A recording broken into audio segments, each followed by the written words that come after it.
Well, on my watch, it's now 21 o'clock, so we'll start the show, and I'd like to welcome you all to the Luremaking Hour. This is a new thing for me. Once I started building this shed, which is from those who knows from my movie, a quite new shed. One of my ideas was to try to make these live casts. And this is the first one, and it might be the only one, who knows, but let's see how everything turns out. I know the sound probably isn't the best, but hopefully I'm understandable.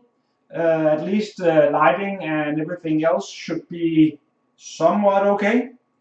And well, I think I'll just get started, and I hope that you'll participate and maybe ask questions.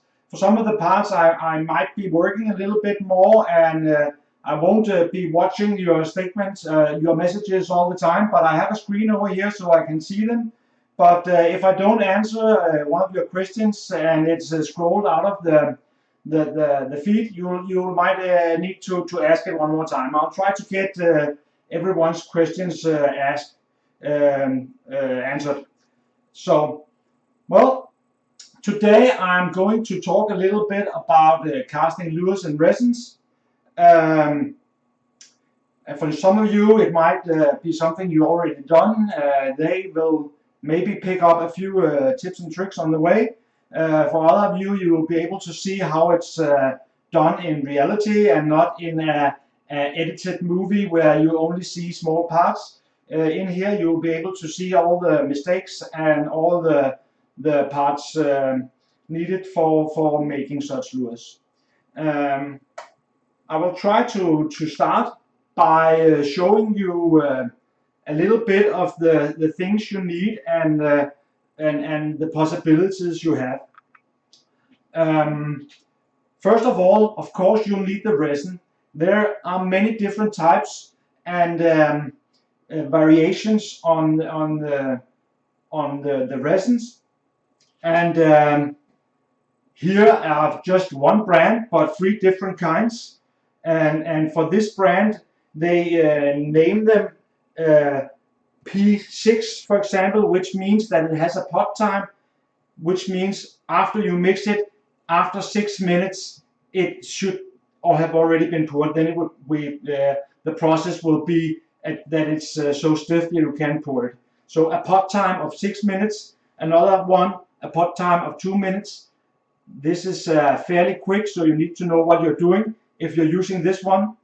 And then there are others that take even more time. The longer the time on these ones is supposed to give you a bit more strength, but I more or less only use the P2 as it works much faster. And with the P2 you have a complete hardening time for about 20 minutes, which will be able to put new to take out the lures of the mold and cast some new ones. So once you're getting a bit used to it, I would recommend you just using this one. But if you're quite new to it, or you have a very thin mold that needs the resin to be as light fluid as possible, you should consider the P6 or something else. These ones all turn white while they are hardening. So if you want something else, you'll need to use another type. I'll just put these away. Another part you can use is this one. This one is transparent. So if you are wanting to make transparent lures for some reason, you can use this one. One problem though is that it has about 24 hours of hardening time, so you won't be able to pour a lot of the lures over a day. But if you have more than one mold, and you may be able to get something going anyway. I don't use that much as mainly I paint my lures. So I need to paint them white anyway to have a good base, and then this would all be unnecessary. But you can do that if you need it. Here I have some bottles I use for dispensing.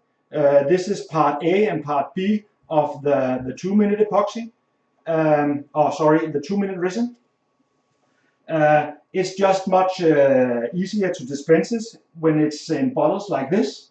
So I pour it into this one, and it's fairly easy to see the difference between the two because part A has some powder-like thing in it that always ends up in the bottom. So it's quite easy to see that this is part A, and you always need to shake that one before you use it, while part B is more or less just like water.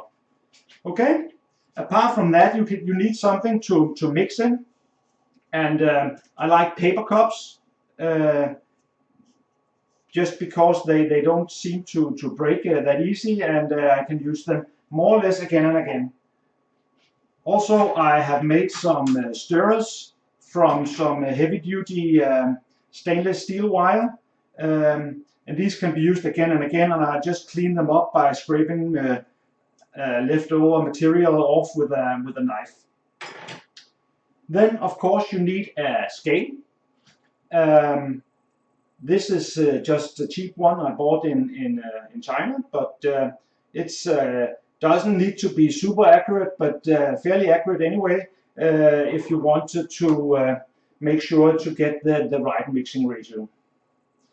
Apart from that, well, we are more or less done. I use Vaseline as mold release.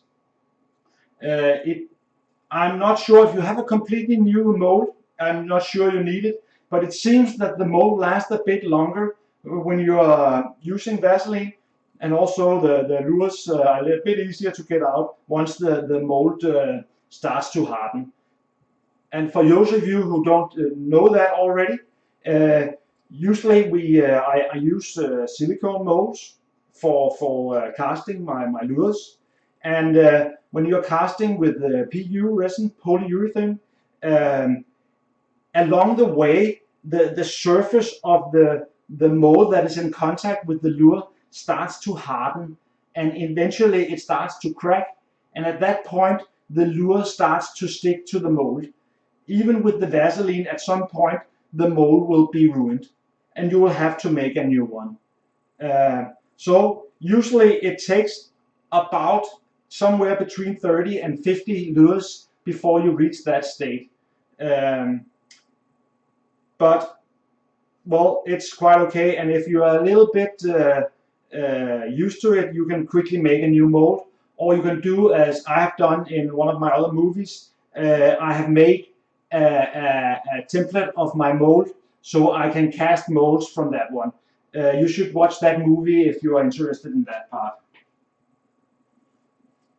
Yes, that's right, Richard. I could just write on the dispensers, but I know what's in them. It's not that big a problem for me. So, okay. That was something about the tools. Well, I forgot one part. Apart from the resin itself, you need a few additives, or at least one. Resin in general is heavier than water. So all lures you make, no matter what, will be sinking, unless you put in something called glass bubbles or micro balloons. This is a powder. It is very light, and it's more or less like mixing air into your resin. This will make the resin float, and it will also lose transparency if we use the transparent one. So if you can't use that and glass bottles, but that will make the lures float. And generally for my lures, they always float, even those the resin in them always float, even those that are weighted to sink. So I always use this, and it also makes the resin a little bit easier to handle and sand, because it's a little more crisp in the context, and it will be a little more easy to shape. Other parts you could use. There's also something if you actually want your resin to sink, and you actually want it to sink faster, or maybe even just want to stretch your resin a bit, not using as much. You can use something some filler powder, which is a sand-like substance, aluminum trihydroxide. You can mix in, and that will make it a bit heavier. Also, you can mix in other powders like copper or aluminum. This will give the lures a bit of a shine, and you can almost make them look like they're made of copper. But of course also adds weight, so you have to be aware of that if you want a floating lure.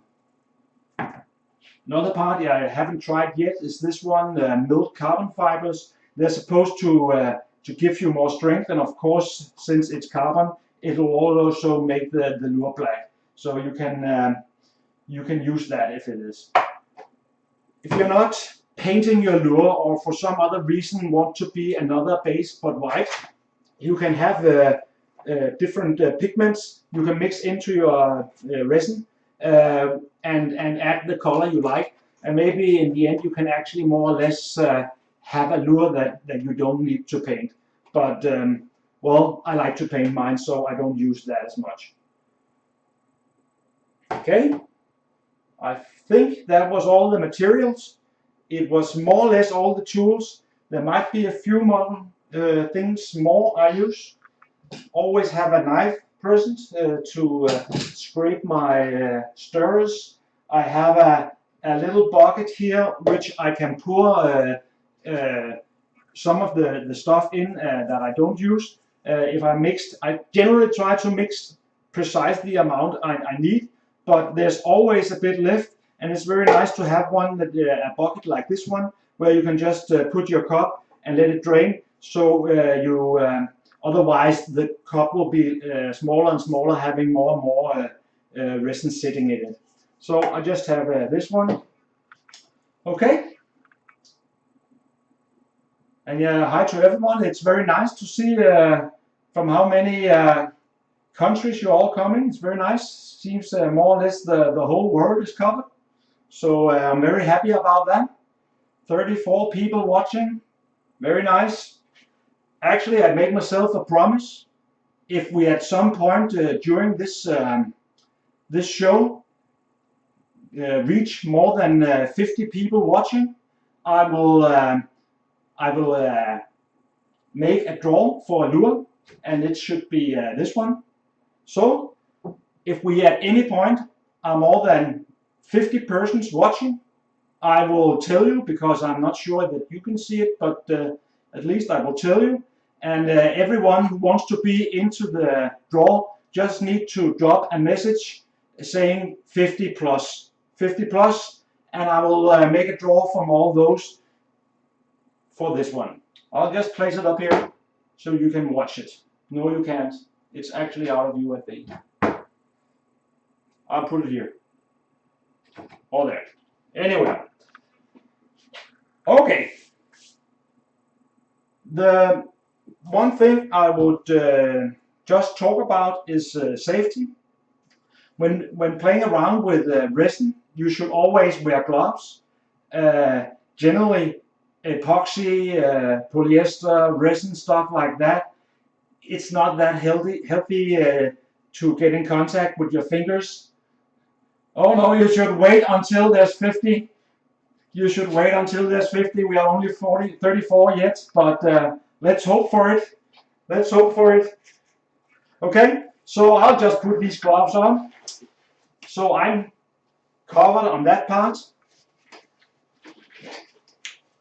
Normally, I would also use a mask.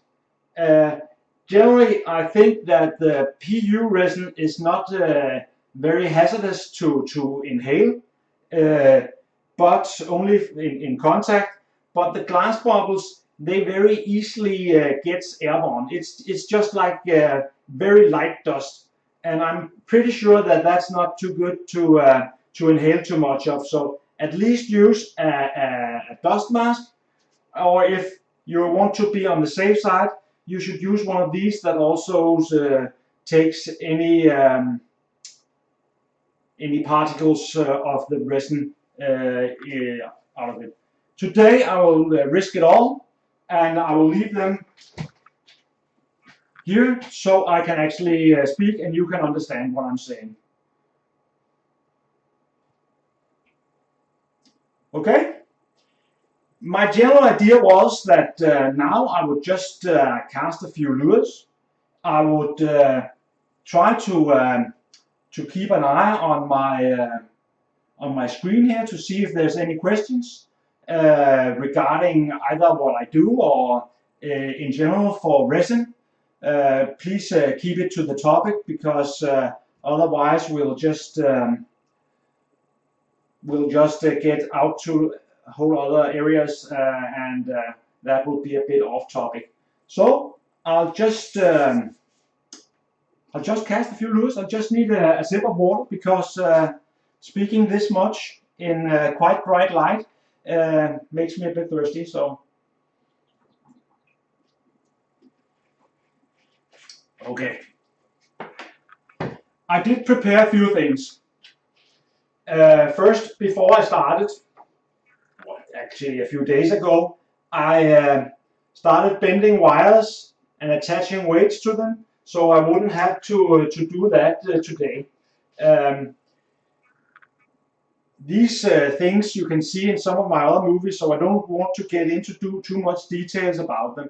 But actually, that's the part that takes the most time when you're casting lures. That's the bending wires, attaching weights, and all that stuff, and also the cleaning afterwards, the sanding, the washing, the painting, and then the epoxy. So the smallest part of this is actually the casting itself.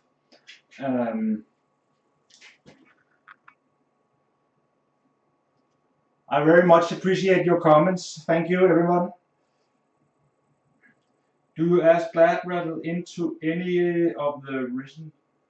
No, I actually haven't used rattles.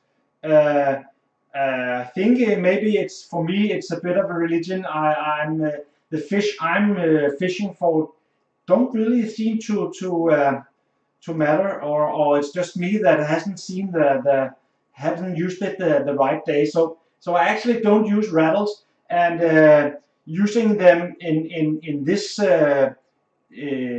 when casting in resin will also require that you just like with the weights here, you would have to fix them somewhere to the wire or something else for them to be in there. But if I should use them ever, I would just glue them onto the wire here, just like the weight, or something like that. Or you can add them afterwards by drilling a hole and covering it afterwards.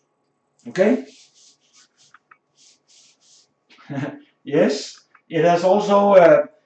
I'll just take off my shirt here. It's also been a very long time for me to be away from the movie making, and I'm very happy to be back. And I hope that this new studio will be able to make it a little more frequent for me to get either like this, making a live appearance, or just making movies in general. So that would be nice, I hope. And it'll be much more easy for me, as everything can be set up quite easily out here.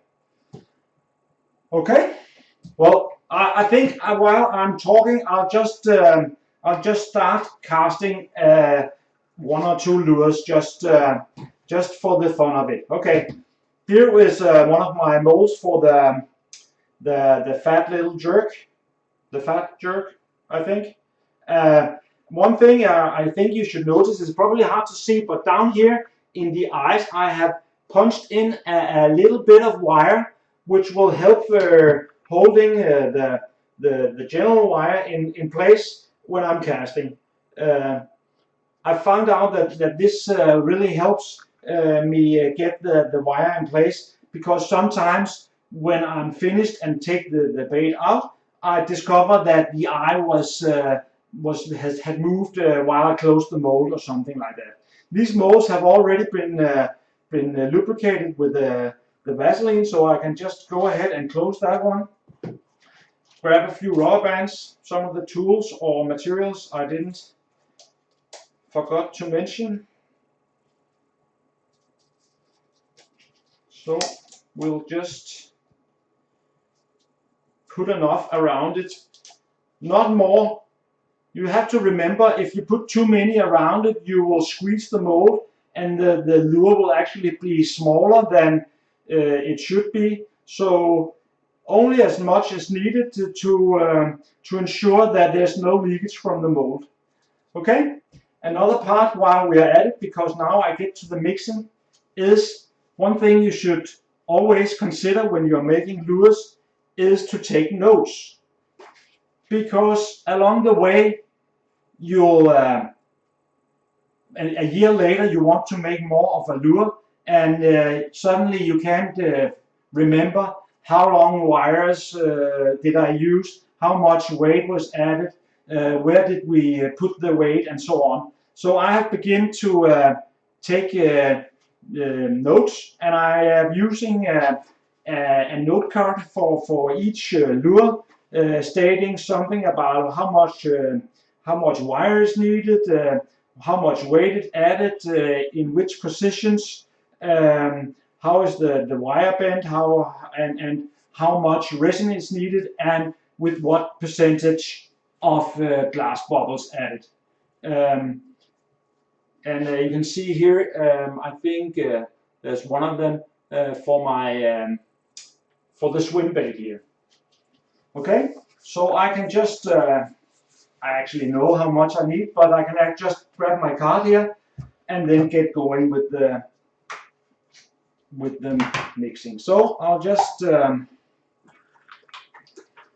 grab part 8 here, and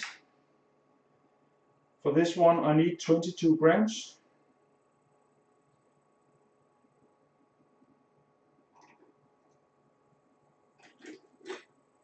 Like that.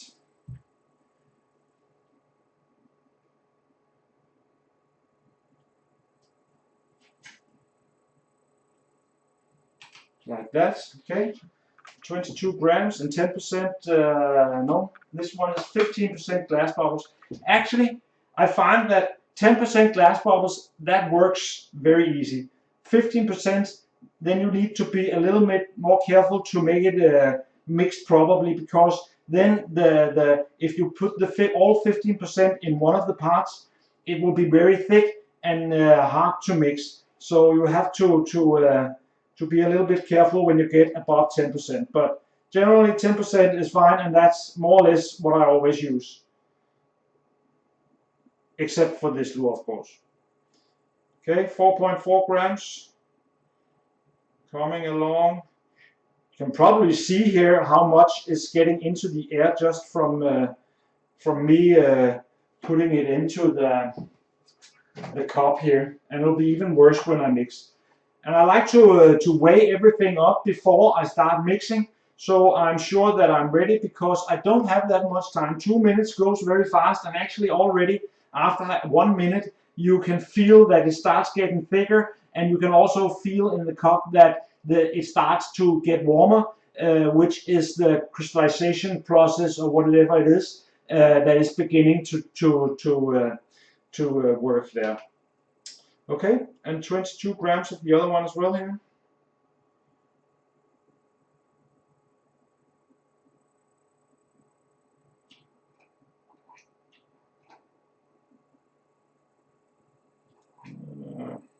Like that. I don't know how precise it needs to be, but in general, always try to be as precise as possible. It is not recommended to try to change the ratio in order to get them harder or softer or anything. It doesn't work that way. The resin just won't harden or lose strength. So you should always use the correct ratio according to the resin you use, and then look for other resins if you need other properties for the resin. Okay, so now I'll start mixing here. You can already see the glass bubbles is flying around here, and I mix the 15% into to the part A here. I don't know if it has to be to part A. Actually, it's supposed to be able to mix up to 20% into it. But if I would go that high, I would actually mix 10% in each part and then mix them together afterwards, because it will be too thick a mix if you put them all in one, I think. Well, I don't know if you can see it. It's more like soft ice, this one. But as soon as we get this one in, and now the 2 minutes starts, so I'll just mix. It needs to be thorough enough for all to be mixed probably, but also quickly enough in order to get it into the mold in time. Usually you can actually feel it on the cup once the hardening process is started, and once you feel that, you should start pouring. This one is actually fairly easy to mix. So okay, and then I pour in a thin stream, and actually I try not to use the funnel. I try to pour directly into the mold, because if you get in contact with the funnel itself, you often get for some reason, this wasn't enough. Strange. Well, things happen. For some reason, this wasn't enough. Maybe I talked too much and weighed in wrong. Well, I'll just mix a little bit in a hurry here. Just a new cup, because you can't play with the mixing one, the hardening one. I'll just mix in. Actually, the resin sticks very well to a resin itself, so so it should be fairly easy to. Now I just need to work a bit fast. I think 5 grams of each should be enough, leaving me. That would be 1 gram, that would be 1.5 gram of this. Let's see if I make it in time here.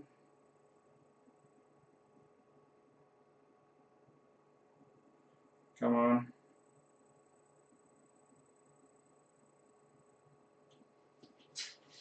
Like this.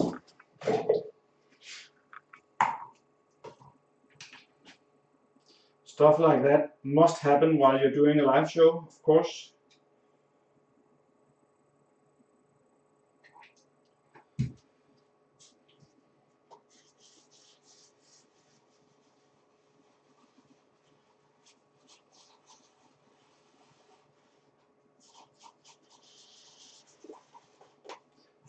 You are surely are right, John. It's nice to see so many people watching.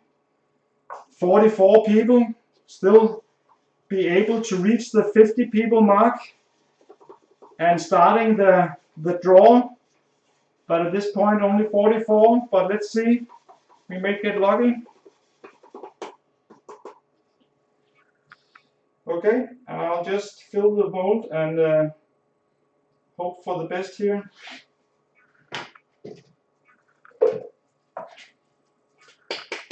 Well, this wasn't a very good. Well, I just tried to vibrate the mold a bit, but as some of it is already a bit hard, I'm not sure that I'll be able to get all of the bubbles out, but let's just see. Well, we'll have a look at that later. It'll be a bit interesting to see if it's ruined or not.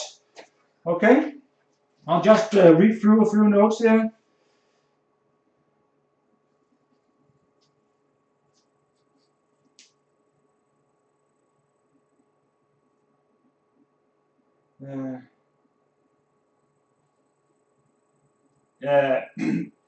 Yes, you when you mix, you can have air bubbles in the lure. Depending on your mold design, it will be more or less. I would always generally, if you have the lure standing upright like this one, it is more easy for all bubbles to get to the top. and the bubbles will be larger and thus more likely to get out through the funnel. But doing it, having it like this also gives you another problem with the weight and stuff, that it might not be hanging in the center. But I think generally, if you can, you should have the lure upright. But as you can see from this one, if the lure has a fairly big arch at the back, you should be able to get the bubbles out. But sometimes you have to use a bit of spatula, or you can always use the last from one to as a bit of spackle, and it will actually both fill and stick very well to the resin of the lure. So you can use that if you are into that.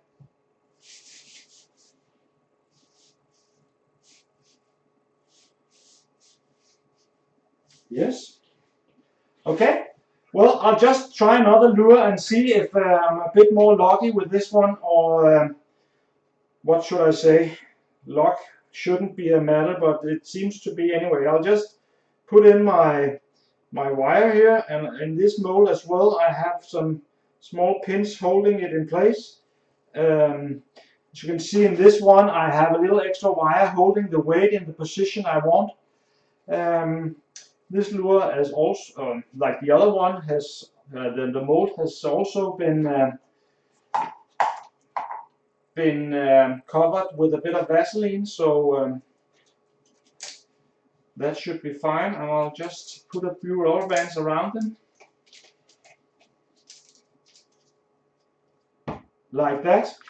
And then we'll get into another one. Normally when I cast lures, I won't end up with this many cups. I usually have enough in one or two, but today I won't risk it. Generally, if the resin in the cup isn't hardened fully, you might end up having some the hardening of the one you're mixing might end up going a bit faster, or having other things. So I'll just wait until they're fully hardened, and then you have nothing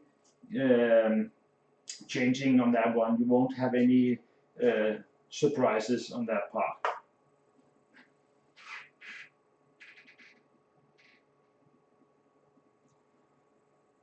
Yes, PMC gaming, you're right. Some things could react with the resin. So when you are using stuff, no matter what it is, but glue or wire or anything, it's a good idea to just test it outside the mold to see if the thing reacts with the chemicals of the resin. Generally, this is chemistry, and you don't actually know what's in it, and you don't know how it reacts with different things. So if you want to try something new, color or something, always make a small mix outside a mold to make sure that it doesn't react with it. Otherwise, you might end up ruining your mold, and of course the lure, but worst of all the mold. That wouldn't be very nice. Okay, then I'll just mix up another one, and I hope that this one will turn out a little bit better. So let's just see.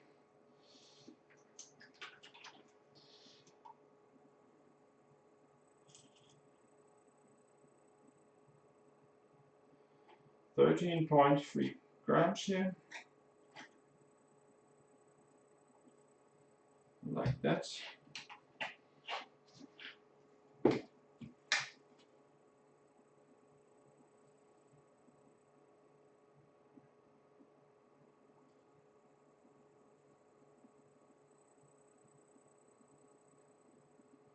$2.3 grams.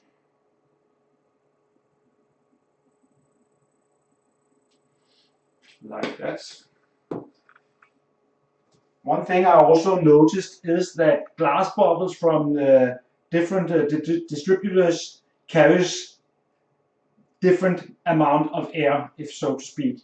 I've seen 500 grams of the glass bottles arrive in a 1 liter bucket, and I've seen 500 grams come in a 10 liter bucket. There's a great difference between how much air they carry and thus how much flotation they give to the bait. So you should also try to make sure when you when you buy something to figure out how much is needed, because it is not the same from distributor to producer to producer here. Okay, I'll just weigh up the other one here.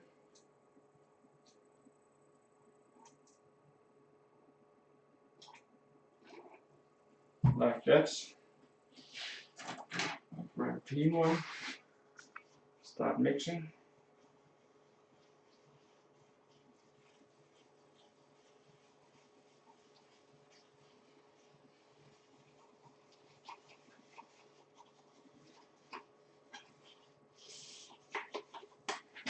Like that.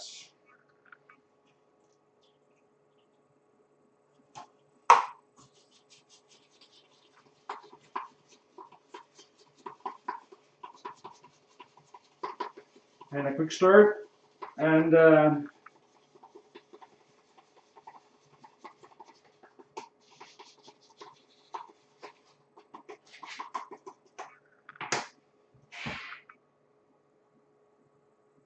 just pour it directly into the mold.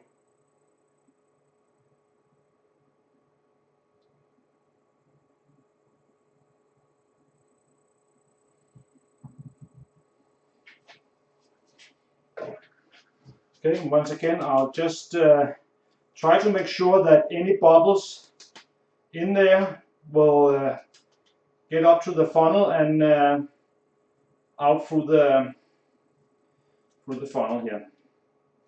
That should take away most of the bubbles. These molds are fairly easy. They don't have a lot of curves or fins and stuff like that. But for my key hanger project, it's much more of a problem to have small bubbles in the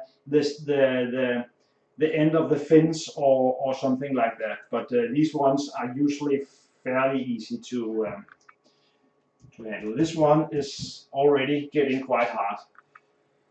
Okay, and I'll just pour one more, and that's actually the one for the shrimp bait. And there's one thing different about this one. I'll try to hold it out and hopefully you can see it. Out here I have a little metal bar which I use in this case for holding the wire in place, making sure that the eyes that I use to hold the two pieces of the bait together are positioned correctly. For the other one here, I have the same one in one end, and in the other end I also have a bar that goes through the lure, and this actually, besides just making sure that the wire is in place, that will also act as the hole needed to assemble the lure. Thus, I don't need to drill a hole for that part. I can simply use the one from the pin here. So I'll just assemble these ones. And these also has been pre-vaselined, or whatever we call it.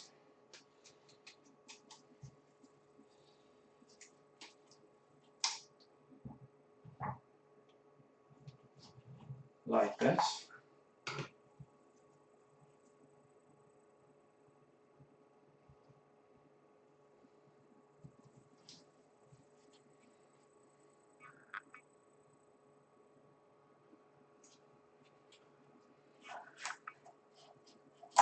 "46 people watching, only 4 more people watching to start the draw.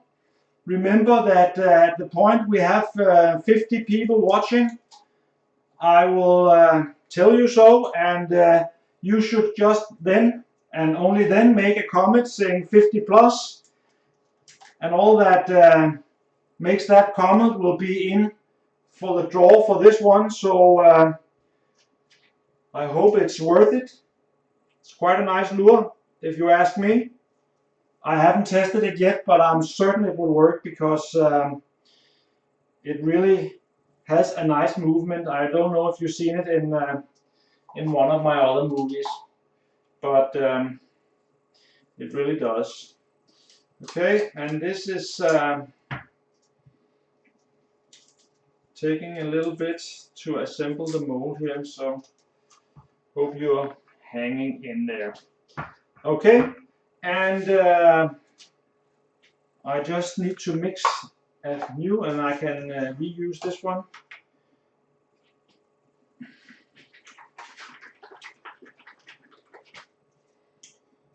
Mixing 25 grams here.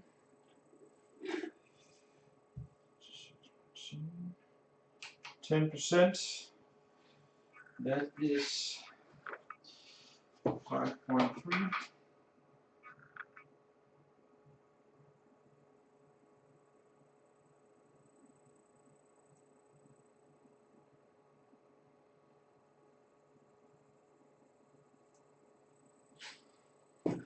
Like that.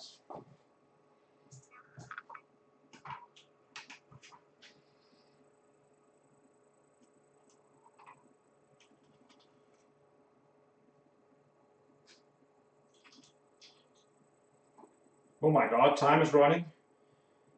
Goes much quicker than I thought it would. Okay, let's just get on with it.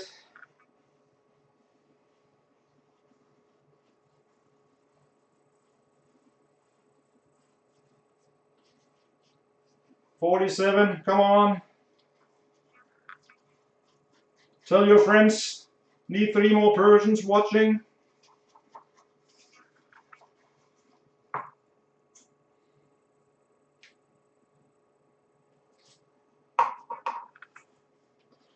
And we'll just do a final mix here. I think this will be all we actually have time for today for the casting, so this will be the last I cast. I'll just get into a few other points.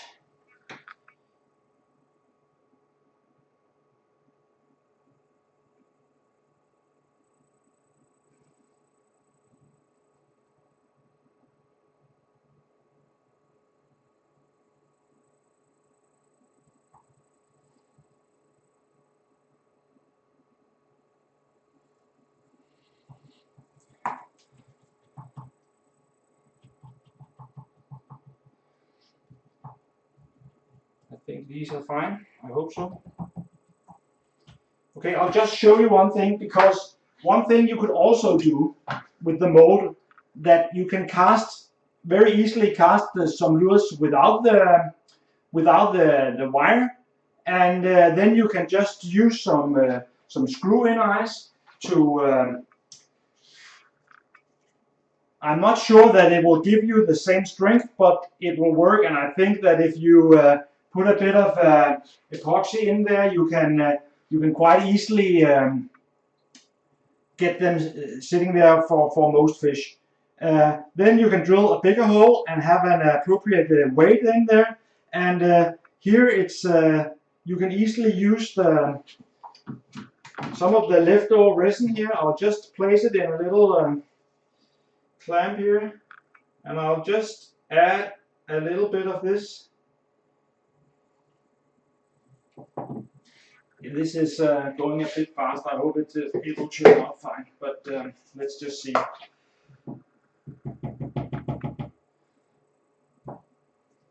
And try to vibrate it a bit to get any bubbles out.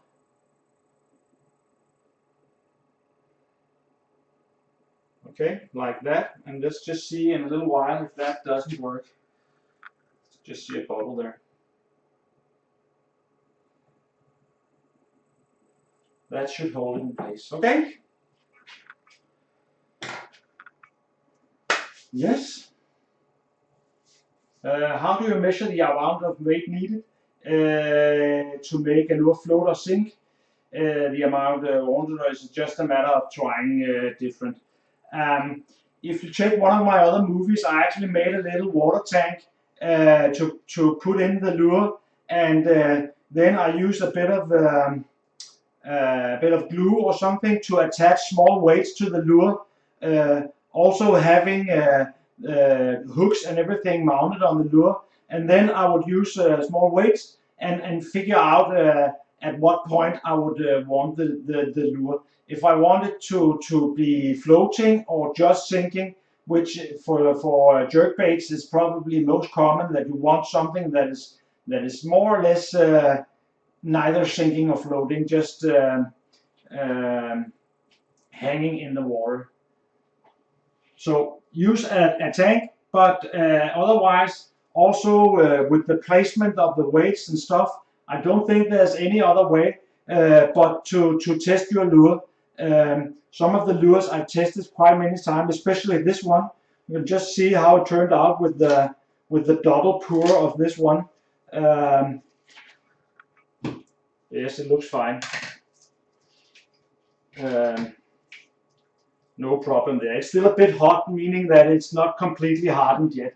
But as you can see, even with the double pour, you can see where the one starts and one ends, and this won't split at any point. It will be quite fine. And we can just check the other one as well. I think seems fairly hard, so I'll just open this one as well,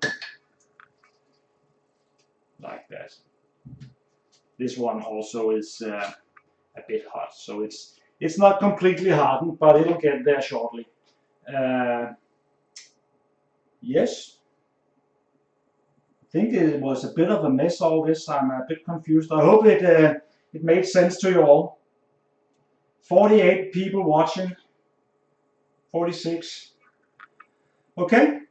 As part of my Luremaking Hour project, I actually wanted to show a bit of lures from other people, lures that have come into my possession in one way or another. And today I actually won't just show lures from one person, but actually show a few from some people I met a few years back. A few years back when I was starting, other people helped me as well, like I hope to help you. And when I started making soft bait, one person called Klaus was actually helping me quite a lot, and he also does his own lures. And actually, I'd like to show you some of them here. His brand is Bjornvik, named after his boat, I think. And he's making very nice lures, almost industrial quality. Actually, I would probably say they were better, but it's very nice. So he helped me a lot, and a bit later I was contacted by a group of other lure makers which had a kind of a forum, and we started exchanging ideas and techniques. And I'd like to show you a few of those as well. There's a bait from one here, which is called, has its own brand called JB Lures. It's a goby interpretation, and it has a bit of a story behind it, because one of the first times I went out fishing with this guy, we went to one of my favorite places from some of my movies, and he was actually mostly into hard baits and fairly large hard baits, but also a bit of soft baits, but always bigger baits. And this area actually, the pikes are very keen to smaller baits. And I must say, I think I caught a few more than him that day. And the same day he went back and he made this lure. And he has a special technique. You should go to his YouTube channel to see it. Try searching for JB Lures. There should be some in English as well, but he has a technique where he's layering in the mold from the outside and inwards, giving it colors and effects. Well, he made this lure, and actually after that point, this has been a very well-catching lure from him, and they're also very nice. I have a few of them in different colors. Another person I also have a lure from is a guy called Henrik Larsen, which is fishing the same area as I am, or at least this bait is meant for that. Also a goby imitation, not that complex, but very catching. So, and the last one I would like to mention is a guy. He has a Danish last letter in his name, so it will be hard to say it, but he's called Michael Røe, and has a nickname of the equivalent of mosquito, and he's making lures that really aren't that complex and yet extremely catching. This is really no nonsense baits, but they work. So sometimes you should maybe consider how much details you need. I know that it's not always the most detailed bait that catch the fish, but these ones surely do. So well, that was the ones I was trying to show today of lures. Are there any questions I might answer here before we end? I still have 9 minutes and 46 people watching. It seems to be hard to reach the 50 viewer mark.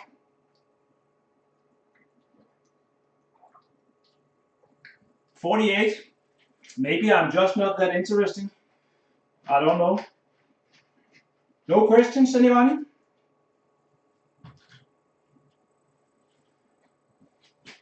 I'm sorry, but I can't write to you because my keyboard is way over there, so I can't write anything to you. Is there something I haven't covered? I don't know. I don't know. Well. Do I really need to cast more lures?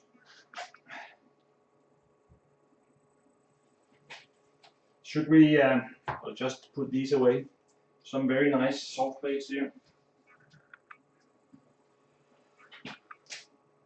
Okay, I'll risk it all. Opening the swim bait mold.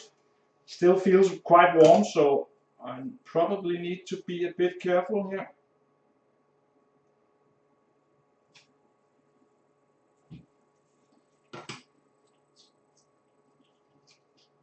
Well, at least I was able to get it out. 45 people. I think we maxed out just beneath the 50 people mark.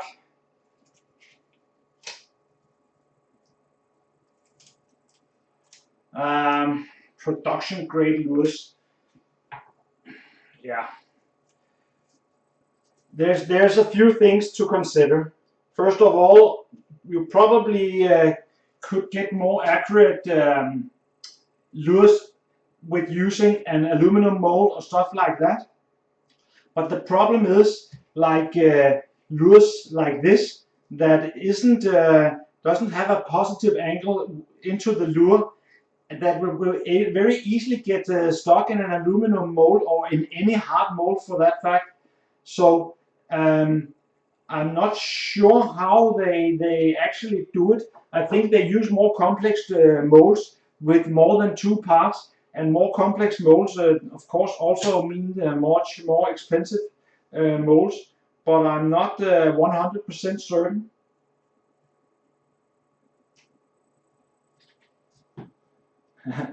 Yes, what was it like?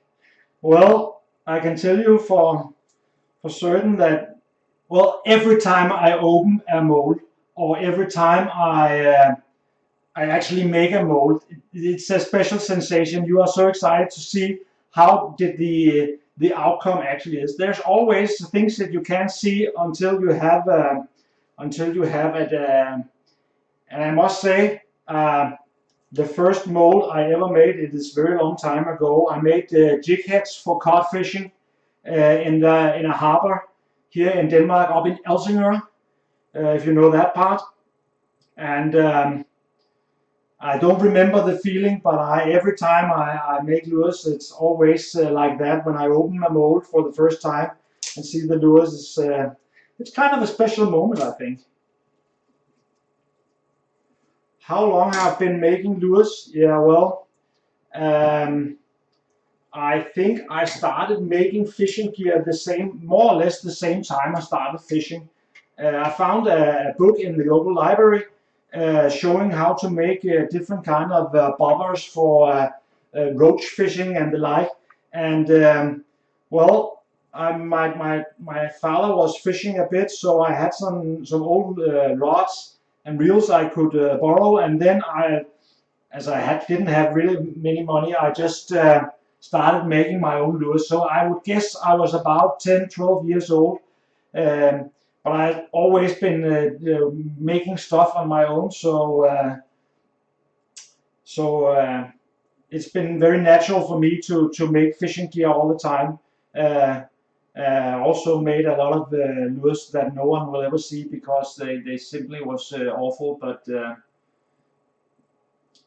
in the end, I think we've come quite far. Everything is so much easier today. There are so many exciting materials to experiment with, materials that was very hard or impossible to get 20, 30 years ago. So this resin stuff is for me something of the most interesting.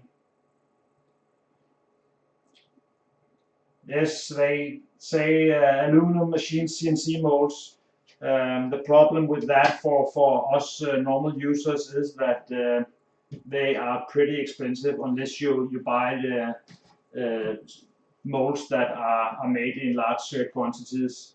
And I think in general it's much more fun to make your own lures. You should always go for that instead of copying or using something that everyone else has. But once in a while you can cut some corners if it's a project that either is so common that you don't want to spend time on it, or you simply don't have the time, then you could cut some corners. But yes, as it's said here, the CNC machine molds are very expensive. There is a company in Ukraine that makes very nice CNC machine mold for soft baits. But still, it's not as funny as making your own baits. Come on, we need two more. Two more people. 48 people. Well, I feel large today. We nearly reached the point. So anyone that writes 50 is in on the draw for the lure. Okay? So just write 50 and I'll take you into the draw. Okay? And we only have 2 minutes, but I'll leave it on for you to try.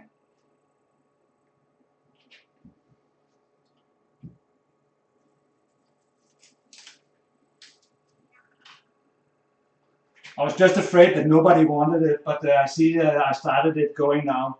That's nice.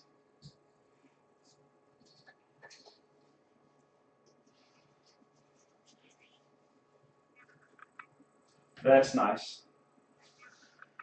Okay, while we just get everyone going on the 50, I will just thank you all for watching today. Yeah, thank you, Paul. It's very nice to see how many has turned up, and how people from more or less all over the world has joined in. I don't think this will be the last one. I'll probably find a subject shortly that I will try to make another Luremaking Hour about. If you have any ideas to changes to the concept, parts I should be leaving out or something I should add, please feel free to go to my Facebook page or leave them in the comment for this movie. As soon as the movie has been ended and YouTube has processed it, you will be able to see it all again, and I will be able to see all your comments. And sorry, I just read a comment and I just lost it. So so if you have any ideas, you can leave comments below the movie, or you can catch them on write them on my Facebook page. Okay. Well, the hour is gone, and we reached 50 people, so everything is in place, just like we wanted. So if anybody just joined and didn't know it, as we reached 50 people today, if you write 50 in the comments, you are in on the draw for this bait, which is a swim bait I made. And I just wanted to show you one thing, actually, because that might not be something you knew, but as we made this one with a pin to act as a hole, you can just grab a plier and pull it out. And then you have a perfect hole all the way through the lure, which is in the exact right spot. So that's very helpful when making these swim baits. Okay, that's all for now. And I can see you all thank me, and I will thank you because I think it's been very fun, and I hope to do it again. And next time I will put in a little less and maybe be a little more streamlined. But I think it turned out quite well, and I'm quite happy about it. So thank you for watching, and I hope you see me soon.